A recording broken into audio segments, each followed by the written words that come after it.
Улсын их хурлын дарга эрхэм гишүүдээ 2017 оны хаврын тариалтын бэлтгэл ажлыг хангах чиглэлээр хэрэгжүүлж байгаа арга хэмжээний талаар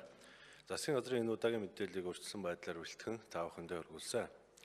Манай улс 2017 онд улсын хэмжээнд 381.6 мянган гад үр тариа, үүнээс 362.1 мянган гад Улаанбуудаа, 115.1 мянган гад Төмөс, 8.5 мянган гад Хүнсний ногоо, 23.1 мянган гад Тижээлийн ургамал, 28.6 мянган гад Тосны ургамал,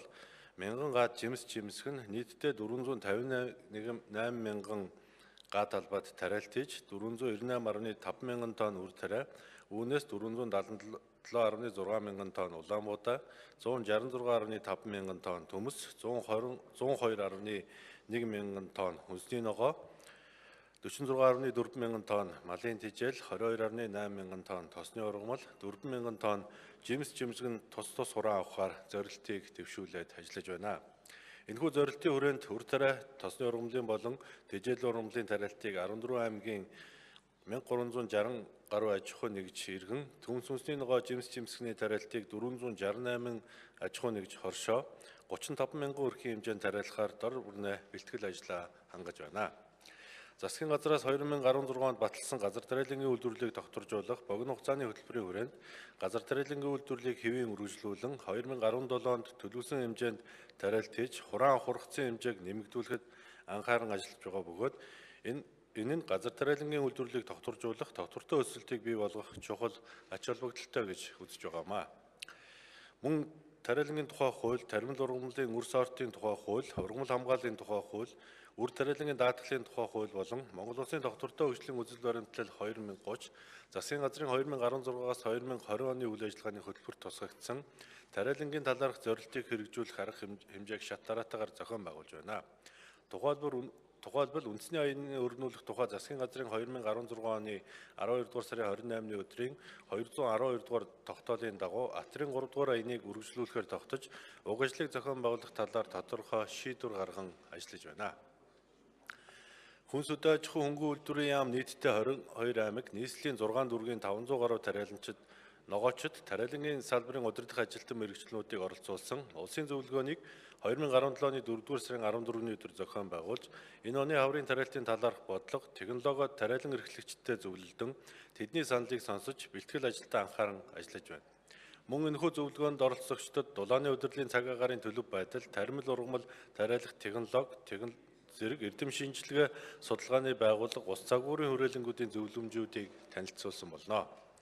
Хаврын тариалтад нийтдээ 54.3 мянган тонн Улаанбуудаан үр шаардлагатаас аж ахуй нэгжүүдэд 2016 оны ургацаас 39.8 мянган тонн, тариалан эрхлэлтийг дэмжих санд 4.6 мянган тонн, онцгой байдлын ерхий газрын улсын нөөцийн үрийн салбарт 5.8 мянган тонн, нийтдээ 50.2 мянган тонн үрийн нөөц бүрдсэн бөгөөд 4.1 мянган тонн буудаан үр дутагдж байгааг зохицуулах арга хэмжээг авч 2017 оны төлөвлөсөн хэмжээндээ тариалт хийхэд шаардлагадах үрийн нөөцийг бүрдүүлээд байна. Мөн хэрэгцээд үрийнхээ тодорхой хувийг өөрсдийн зардлаар шинжилгээр хүсэлт төрүүлсэн 8 аж ахуй нэгжид 820 тонн үрийн буудааг импортоор авах зөвшөөрөл олголоо. Тариалтанд зориулан нөөцлөсөн буудаан үрийг цэвэрлэж дугаарлан стандартад тэнцвүүлэх, найруулах, хариуцах ажил явагдаж байна. Төмсний тариалтад нийтдээ 39.5 мянган тонн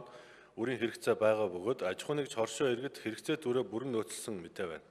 Түүнчлэн холбогдох эрдэм шинжилгээний байгууллагатай хийсэн гэрээний дагуу вирусгүй бичил булцуунаас төмсний 32 тонн супер элит үр үйлдвэрлэж, аймаг нийслэлийн хүнс үдэ аж ахуйн газраар дамжуулан үр шинжилгэд зориулан олгоод байна. Хүнсний ногооны тогтвортой үйлдвэрлэл ба маркетинг төслийн хүрээнд 75 тонн төл сонгоны үрийг Голланд улсаас импортлохоор гэрээ ээгдэж ачигдаад байгаа. Хаврын тариалтад 7.1 мянган тонн, уран шуулсруулалтад 7.9 мянган тонн, ургац хураалтад 5.4 мянган тонн, нийтдээ газар тариалангийн үйлдвэрлэл шаардлагадах 20.4 мянган тонн дизельний түлшийн нөөцийг бүрдүүлэхээр ажиллаж байна. Тариалтын ажлыг технологийн хугацаанд чанартай гүйцэтгэх боломжийг бүрдүүлэх, тариаланчдад учрах санхүүгийн дарамтыг бууруулах зорилгоор дутагдах үрийн буудааг 40%-ийг 4200 тонн шатхууныг 50% урьдчилгаа зээлээр олгож, үлдэгдэл төлбөрийг намрын ургацаас нөхөн бүрдүүлэхээр шийдвэрлэн холбогдох аж ахуй нэгжүүд, байгууллага болон тариалан эрхлэлтийг дэмжих сан хооронд гэрээ байгуулж эхлээд байгаа. Хаврын тариалтад 2980 зүтгэх трактор, 2017 57 тарианы үрлүүр, 5787 хөрс боловсруулах техник, 498 төмс үндэсний ногооны үрлүүр ажиллах бөгөөд техникийн засвар үйлчилгээний ажил аж ахуй нэгжүүд өөрсдөө хариуцсан дуусгах шатанда орж байна. Бүгд найрамд Хятад ард улсын засгийн газрын хөнгөлөлтөө зээлийн хөрөнгөөр хөдөө аж ахуйн техник тусалцааны тоног төхөөрөмжийг худалдан авах, мөн 7.9 мянган га талбайг услах хүчин чадал бүхий услагааны тоног төхөөрөмж, бороожуулагч машиныг үр тариа төмс үндэсний ногоо жимс жимсгний тариалан эрхлэгчдийн захиалгын дагуу нийлүүлэх ажлыг зохион байгуулж байна. Тариалан эрхлэлтийг дэмжих сангаас 125 мянган морины хүчтэй трактор, усалтын намраа систем, үндэсний ногооны үрлүүр, үрсэлгээ, суулгагч, хөрс боловсруулах техникийг тариалан эрхлэгч иргэн аж ахуй нэгжид 20% урьдчилгаа төлбөртэй 4 жилийн хугацаатай зээлээр олгож байна. Импортоор оруулж байгаа хөдөө аж ахуйн зорилттой техник тоног төхөөрөмж, бордоо, ургамал хамгааллын бодисыг 2020 он хүртэл гайлын албан татвараас чөлөөлөх тухай болон холбогдох хуулийн төслийг засгийн газрын хуралдаанаар хилцэн улсын хурд өргөн мэдүүлэхээр тогтоод байгаа.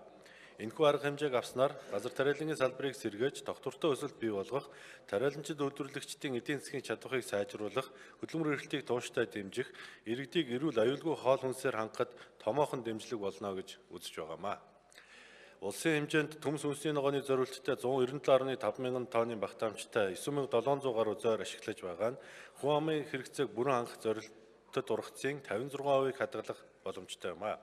Иймд Улаанбаатар хотод 10 мянган тонны багтаамжтай агуулга бүхий хадгалах борлуулалтын цогцлбор төв байгуулах, Томоохон аймгийн төв болон төмс үндэсний ногооны үйлдвэрлэлийн голлох сумдад тус өрн 1000 тонны багтаамжтай 12 зойр барих, мөн эдийн засгийг сэргээх хөтөлбөрийн хүрээнд 5 га талбай бүхий өвлийн хүлэмжийн цогцлбор аж ахуй байгуулах төслийг тус боловсруулад байгаа. Шинээр байгуулагдах зойр худалдааны төвүүдийг түшиглэн төмс үндэсний ногооны хадгалах, борлуулах, логистик сүлжээг байгуулж, ногоочдын борлуулалтыг дэмжих, 3 дахь дамжлагыг багасгах, хэрэглэгчдийг аюулгүй бүтээгдэхүүнээр хангах ажлыг зохион байгуулан ажиллаж байна. Үндэсний ногооны үйлдвэрлэл хангамжийг нэмэгдүүлэхэд залуучуудыг татан оролцуулах, ахмад ногоочдын туршлагыг залуучуудад өвлүүлэх, төрөөс хэрэгжүүлж байгаа төсөл хөтөлбөрүүдийг зорилтод бүлэгт хүргэж, нийгэмд үзүүлэх өр өгөөжийг дээшлүүлэх зорилгоор залуу тариаланч төслийг боловсруулж, хөдөлмөр эрхлэлтийг дэмжих сангаас дэмжлэг үзүүлэхээр бэлтгэж байна. Мөн нэгдсэн үндэсний байгууллагын хүнс хөдөө аж ахуйн байгууллагын санхүүжилтээр жимс жимсгний үйлдвэрлэлийг сайжруулах төсөл хэрэгжүүлэхээр шийдвэрлэж, хүйтэн төсвөртэй алим, чавганы суулгацыг турших, нутагшуулах, мэргэжилтний чадварыг сайжруулах ажлыг эхлүүллээ. Газар тариалангийн үйлдвэрлэлд ургамал хамгааллын зорилтоор ашиглах болон пестицид химийн бордооны жагсаалт болон тэдгээрийг хэрэглэх тун хэмжээг гарган хүнсний аюулгүй байдлыг хангах арга хэмжээг авч байна. Таримл ургамлын ургацыг нэмэгдүүлж чанарыг сайжруулах зорилгоор тариалан эрхлэлтийг дэмжих сангаараа дамжуулан үр ариутгалын бодис 10 тонн, тарилтын үеийн хог ургамлыг устгах ургамлын хамгааллын бодис 11.5 тонн, 130 мянган га талбайд химийн урагш боловсруулахад шаардлагадах гербицид 500 тонн, нийлмэл бордоо 5 мянган тонныг тус нийлүүлж тариаланчдад хөнгөлөлтөө нөхцөлөөр олох ажлыг зохион байгуулж байна. 2017 он дулааны улирлын цаг агаарын төлбөр газар тариалангийн бус нутагт агаарын температур 4-5 дугаар сард сэрүүвтер, 6-8 дугаар сард уур амьсгалын дунджаас дулаан буюу халах магадaltaй байх тул хуурайшилт нэмэх төлөвтэй. Иймд хөрсний өгтүүрчийг цаг агаарын төлөв байдалтай уялдуулан байгаль цагуурын болзошгүй эрсдлээс сэргийлэх замаар дэвшилтэт техник технологи, ариун мэдлэг туршлагатай түшиглэн тариалалттай хийхийг нийт тариаланчдаа онцгойлон анхааруулж байна. Цаашид тариалан эрхлэгчдийг дэмжих газар тариалангийн салбарыг хөгжүүлэх чиглэлээр засгийн газраас дараах арга хэмжээнүүдийг авч хэрэгжүүлэхээр ажиллаж байна. Атрын 3 дугаар айныг үргэлжлүүлэх зорилтын хүрээнд Улаанбуудаа үрийн шинжилтийн бодлого, жимс жимсгэн хүнсний ногооны дунд хугацааны хөтөлбөр, залуу тариаланч төслийг батлан хэрэгжүүлэх. Тариалангийн салбарт техник технологийн шинжилгээг эрчимжүүлэх, санхүүгийн түрээсийн үйлчилгээг нэвтрүүлэх. Тариалангийн даатгалын хууль тогтоомжийг боловсруулган болгох, хөрсний үржил шимийг хамгаалах, тариалангийн талбай эзэмшилт ашиглалтыг сайжруулах, бордоо ургамал хамгааллын бодисын зохистой хэрэглээг төлөвшүүлэх замаар хураан авах ургацын хэмжээг нэмэгдүүлж чанарыг сайжруулах, таримлын сэлгээн дэх ээлжийн тоог нэмэгдүүлэх, тижээлийн болон буурц ургамлын тариалтыг нэмэгдүүлэх, тосны ургамлын тариалтыг нийт тариалах талбайн 20%-аас хэтрүүлэхгүй байх ажлыг зохион байгуулах зэрэг болно. Энэ он засгийн газар яам аймаг нийслэлээс авч хэрэгжүүлж байгаа арга хэмжээ болон манай нийт тариаланч эрхлэгчид маань өөрсдийн шаргуу хөдөлмөр бүтээлийнхээ үр дүнд ариун их ургац хураан аавна гэдэгт итгэл дүүрэн байгаагаа илэрхийлье. Анхаарал тавьсанд баярлалаа.